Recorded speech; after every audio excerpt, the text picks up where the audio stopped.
Pascal pour La Voix au chapitre.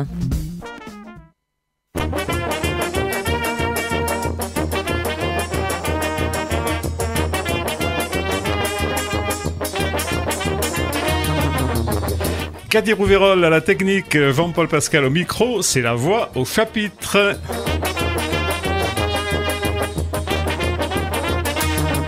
Au renvoi au chapitre aujourd'hui, Françoise Dussault pour une incroyable prédiction parue chez Complice Éditions. Bonjour Françoise. Bonjour.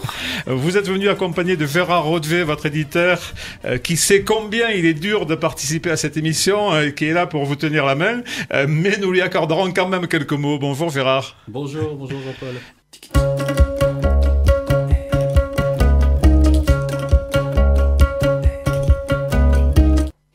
Françoise Dussault, c'est à votre tour de passer sur le fauteuil de torture. Oui. Vous venez de publier chez notre ami Gérard Rodvet de Complice Éditions votre 4e ouvrage, une incroyable prédiction. Mais si vous en êtes d'accord, nous allons peut-être d'abord commencer par parler un tout petit peu de vous. Comme Françoise César-Barry, vous êtes venue un peu tardivement à l'écriture, hein, ou bien a-t-elle été présente près de vous là, dès vos premières années ? Oui, elle a été présente dès le jeune âge, parce que bon, j'ai commencé à écrire très très tôt, vers l'âge de 10 ans. J'avais beaucoup de correspondants dans le monde entier, donc j'écrivais toutes les semaines. Et puis après, ça a été des poésies. Et puis enfin, encore un peu plus tard, des nouvelles. Et un jour, je me suis mis un peu... j'ai passé la vitesse supérieure, j'ai allé vers les romans. Voilà, grâce à une rencontre. Qui est peut-être celle de votre éditeur, non? Non, pas du tout. C'est une autre. Non, c'était Gérard Rodvet, c'était plus tard. Voilà, c'était beaucoup plus tard, oui, beaucoup plus tard. Là, je pense que vous parlez de Marc-Gilbert Sauvageon. Tout à fait. Alors, est-ce que vous pouvez nous parler justement un peu de cette belle rencontre? Alors, il faut peut-être rappeler quand même qui était, parce qu'il nous a quittés, Marc-Gilbert Sauvageon, et comment est-ce que cette rencontre a changé les choses, a bouleversé peut-être un peu votre rapport à la littérature? Eh bien, Monsieur Sauvageon était un patient de mon époux qui était infirmier libéral et qui était donc un grand dramaturge, un grand scénariste. Il a écrit aussi bien pour le théâtre que pour le cinéma.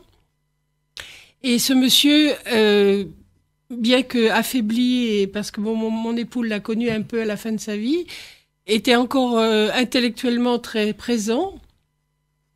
Et moi qui écrivais déjà beaucoup depuis longtemps, je lui ai soumis quelques nouvelles que j'avais écrites pour me situer un petit peu dans le domaine de l'écriture. Et ce monsieur a été excessivement gentil et m'a encouragé à continuer à écrire et à passer justement au roman. Mais avec des mots vraiment très très très chaleureux et des critiques très positives. Donc, je me suis lancée à ce moment-là à écrire un roman. Voilà. Et parmi les influences initiales, j'allais dire, quand vous étiez enfant, est-ce qu'il y a des personnages et des auteurs aussi qui vous ont peut-être plus particulièrement marqué? Qu'est-ce qu'on trouvait dans votre bibliothèque familiale, par exemple? Jules Verne. Oui. Jules Verne, Jack London, tous ces, j'étais une grande lectrice. Ah oui, vous avez des lectures de garçons. Hein. Mais oui, mais bon, Parce qu'on parlait tout à l'heure du langage inclusif, il y a aussi. Oui, mais bon, c'était la lecture, c'était mon principal hobby. Hein, ouais. Vraiment, bon, il n'y avait pas d'autre choix déjà, et puis bon, j'adorais lire, donc voilà, je lisais, et puis je partais comme ça dans des romans d'aventure, voilà. Dans votre histoire personnelle, avant l'écriture, il y a eu, et je crois qu'il y a toujours la peinture aussi. Quel est le lien entre les deux?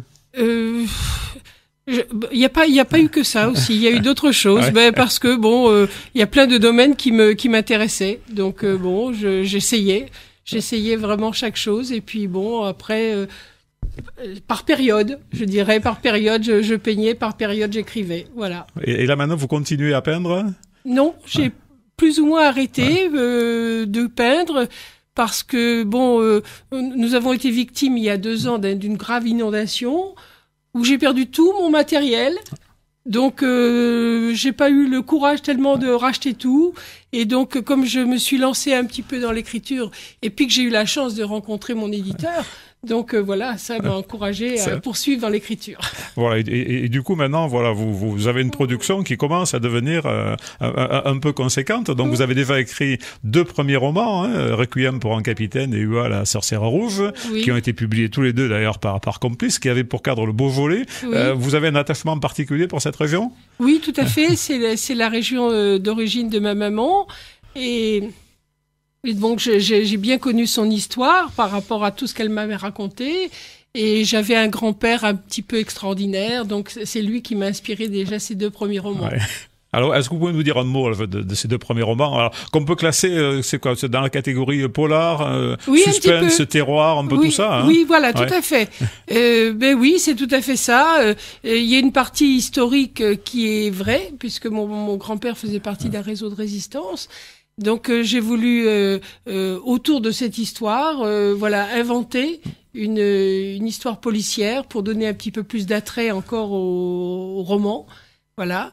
Et ça c'était donc le premier, Requiem pour un capitaine, et le second c'était un livre sur la tolérance, contre les préjugés, d'une femme qui arrivait dans un village et qui n'était pas du village dans la réalité, mais en fait que j'ai transposé ça avec une véritable étrangère et et donc il lui arrive effectivement plein de choses, et aussi dans le domaine dans le cadre de la Première Guerre mondiale aussi, pour avoir encore un intérêt supplémentaire. Voilà, ce sont 2 romans qui se déroulent chaque fois dans les prémices d'une guerre. D'une guerre, voilà. Voilà. En ce qui concerne l'accueil de l'étranger, je vous conseille de lire le livre de Françoise Césarée-Barry, L'étrangère des hautes terres. Je pense que vous y trouverez certainement un écho à votre propre production.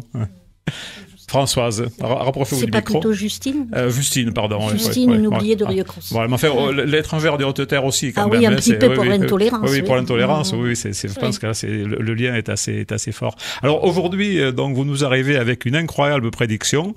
Alors, je vous avoue avoir été un peu inquiet quand votre éditeur m'a appelé pour me dire, il faut absolument que vous lisiez ça. Je me suis dit, là, que Complice, ça tournait au mystique, qu'on allait avoir droit à la fin du monde des Mayas ou au soleil tournant de Fatima.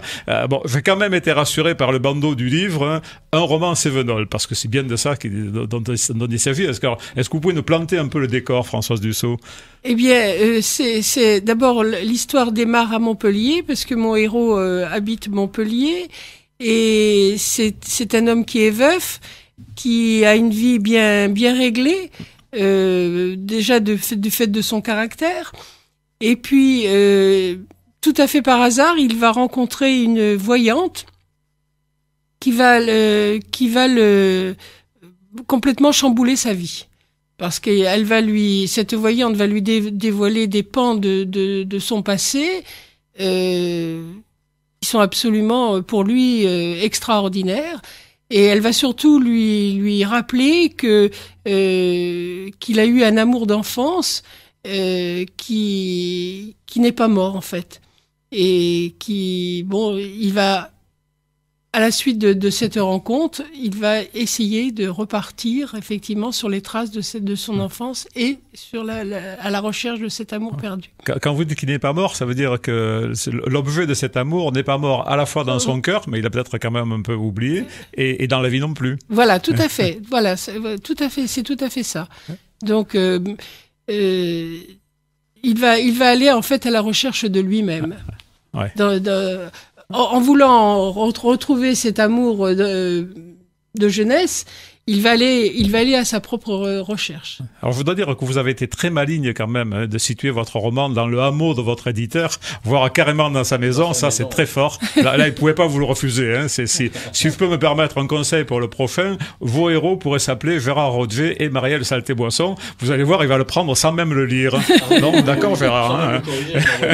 Oui, je fais l'auto-éditeur. Non, c'était ma façon un petit peu de remercier mon éditeur, uniquement. Et puis, quand t'as situé mon roman dans les Cévennes, et que je connais bien ce village et cette région, autant faire comme ça.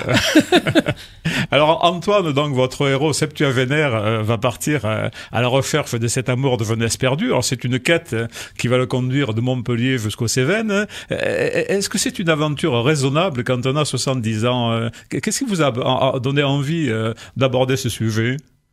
Est-ce que vous avez vous-même, alors je vais demander à votre époux qui est derrière la vitre de ne pas écouter, est-ce que vous avez vous-même au fond de votre cœur un amour d'enfance? Non, pas du tout. Pas du tout, du tout. Il y a rien d'autobiographique dans ce roman. Non, moi, vous savez, j'écris tout à fait, tout est d'imagination, même si effectivement, par moment, on met quelque chose de soi dans les romans. Forcément. Vous m'auriez dit le contraire, je ne l'aurais pas cru. Mais bon, non, il y a pas d'amour de jeunesse, pas du tout. Non.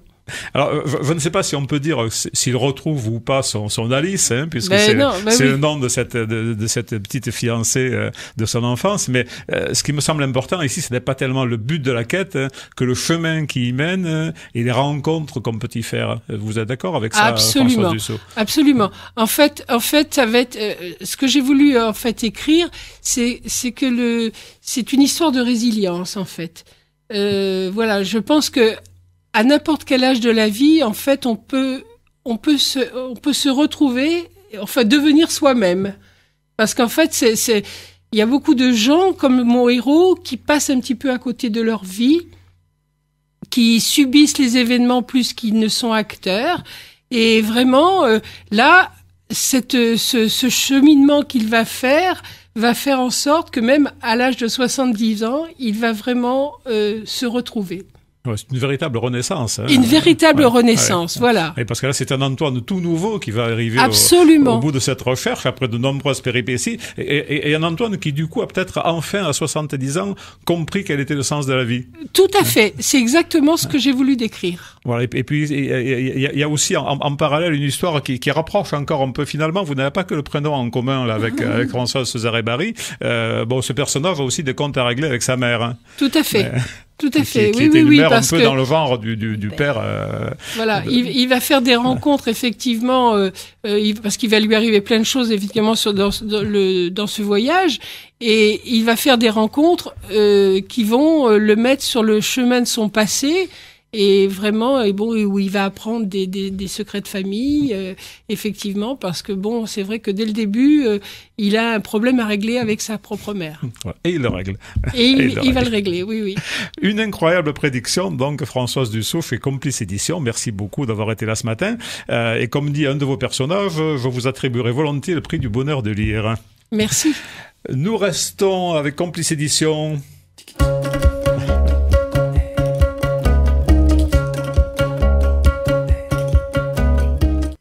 Complice Édition et Gérard Rodvet, qui est bien entendu venu pour soutenir son auteur, mais pas seulement. Vous vouliez aussi nous parler un peu des nouvelles des nouvelles productions de Complice, et en particulier de Gaby et les animaux de Camargue, qui a été écrit et dessiné aussi, je crois, par Sylvia Figueiredo. Oui, tout à fait. Juste un petit aparté avant sur le livre de Françoise, pour voir comment est dure la vie d'éditeur. Il faut comprendre que la couverture a été faite depuis la fenêtre de mon bureau. Donc, on voit que c'est très dur d'être éditeur, en fait, à notre époque. Ah oui, moi je détesterais habiter un endroit pareil. Oui, c'est pour me faire plaindre. Voilà.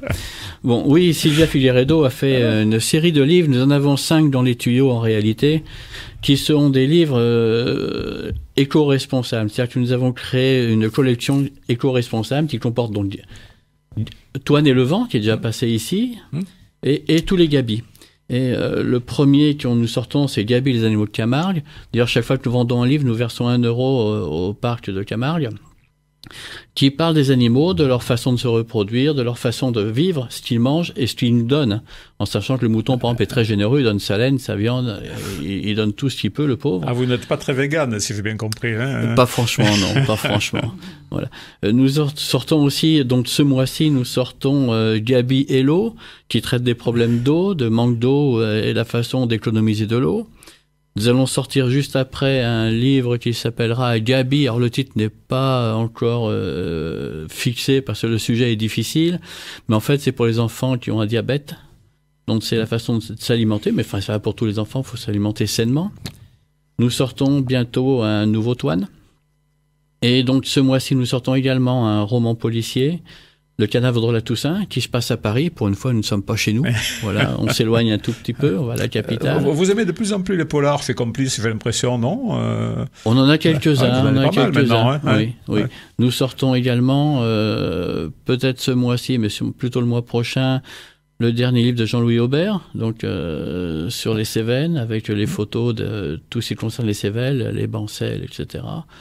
Et nous avons encore, 4 livres dans les tuyaux. L'année prochaine, nous devons sortir entre 20 et 25 livres. C'est impressionnant pour pardonnez-moi, un petit éditeur. Hein. Oui. On devient moyen, on va dire. Oui, non, je suis vraiment très, très impressionné. Voilà, je voudrais encore une fois souligner auprès des auditeurs, et même des auteurs ici présents, voilà, je suis tout à fait admiratif devant le travail que font des maisons d'édition comme vous, comme la Fenestrelle dans le coin aussi, et quelques autres. Hein. Surtout à compte d'éditeur. On est à compte d'éditeur, nous, on n'est pas à compte d'auteur. Bien sûr, oui, on n'est pas à compte d'auteur. Oui. Ça, je crois que c'est important aussi de le souligner. Bon nombre d'auteurs plus ou moins débutants se font un peu piéger par des éditeurs qui en fait travaillent à compte d'auteur précisément. Ça, je crois qu'il faut vraiment dire aux auteurs qui nous écoutent, enfin aux auteurs potentiels, faites confiance aux petits éditeurs. Hein. Oui, et puis surtout il faut qu'ils soient courageux, parce que moi je vois des livres qui sont refusés chez nous. On reçoit en moyenne un tapuscrit par jour en ce moment. Hein. Le livre, on le refuse pour des raisons. On le refuse pas parce que la personne ne nous plaît pas. Déjà, au départ, on l'envoie en comité de lecture sans le nom de l'auteur et sans le titre de l'ouvrage. De toute façon, c'est une vraie idée derrière, une vraie analyse du bouquin. Quand il est refusé et qu'on explique pourquoi, l'auteur, au lieu de s'auto-éditer et de se faire piéger gravement souvent, devrait retravailler son livre, le reproposer et même faire plusieurs maisons d'édition. Parce que dans le boulot de l'auteur, entre guillemets, si important, c'est aussi de se faire reconnaître par les autres.